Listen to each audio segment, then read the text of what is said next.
Ang negosyong pag-aalaga ng baboy ay di biro. Seryosong trabaho ito. Pero kung ikaw ay handang magsumikap at magtiyaga, magandang kabuhayan ang dulot ng babuyan. Sa buong Pilipinas, sa lahat ng lalawigan, maraming taong umasensong buhay sa negosyo ng babuyan. Kagapay sa tagumpay ang Pigrolac at Univet. Malaki na itutulong ng Pigrolac Hog Feeds at Univet Products sa pagpapalaki ng negosyo. O Mari Rosario, kwento mo naman katas ng babuyan mo. Katas ng babuyan?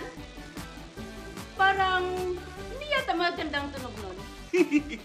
Ibig kong sabihin, bunga ng tagumpay ng negosyong babuyan. Okay. Bago ako nag-alaga ng baboy noon, simpleng housewife lang ako. Parang ikaw noon, wala akong ibang alam na gawin.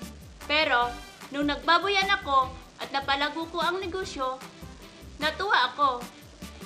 Kasi, di ko akalain na kaya ko palang gawin yon. Sa lugar namin, kami ang naging supplier ng pork. Proud na proud ako doon.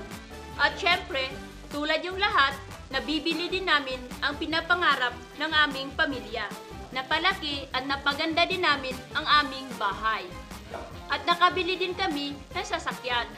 Pero higit sa lahat, nagkaroon din ako ng paniwala sa kakayahan ko.